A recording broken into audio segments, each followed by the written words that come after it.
and it's important to know that you never have an abuser who doesn't think that they are the one who's been abused. That was another question that I was going to ask you. So let me actually ask you that question, because I want to hear your answers on that.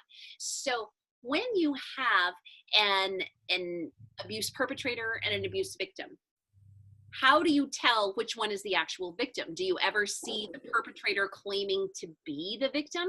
How often do you see the perpetrator claiming to be the victim? And how do you tell Always is the general victim? Okay, always. Yeah. The perpetrator claims to be the victim. But think about it why. But think about why, because the abuser depends upon a relationship where the victim takes responsibility for his own stuff. So she has injured him and made him do this. Right. That dynamic is present everywhere. So he automatically thinks of himself as a victim. So every abuser conceives of themselves as somehow victimized by their victim. But how do you recognize the difference is it's a little bit art and a little bit, it should be obvious if you're paying attention to the right things. But a lot of times people... For so many people, especially pastors and counselors. It's not. But the reason is because we're looking for the wrong things. Okay. And so what happens is, well, so I'll give you an example. A lot of times, if you have a couple come in for marriage counseling, so you have no idea that they're abusive, and they're sitting across from you, you'll have someone who says, "Yep, I'm the problem," and the pastor goes, "Okay, I guess that's the problem," and starts dealing with the problem that both of them agree is the problem. But if they're not paying attention, and a lot of pastors don't, they just start dealing with whatever they both agree is the problem. Okay, we'll just deal with that. And so what we've done is just amplified the abuse.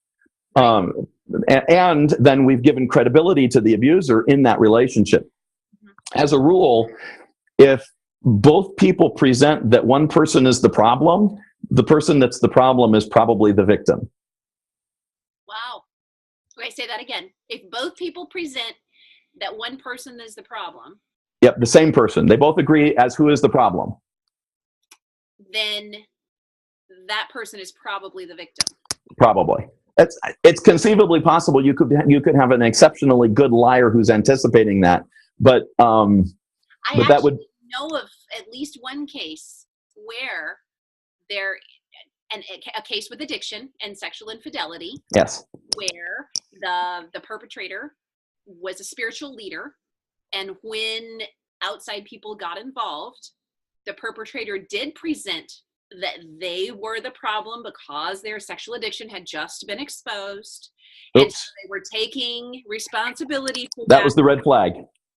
Well, there's that. Right there. That was the one that makes you, if you're listening to that immediately, I did this because of that. That's a blame shift. The moment we see blame shifting, red flags are tipping off. Right. But so I can think of probably more than one, but one specific situation where the person who was the abuser did go into a counseling situation saying, yes, this is the problem. I've caused this problem.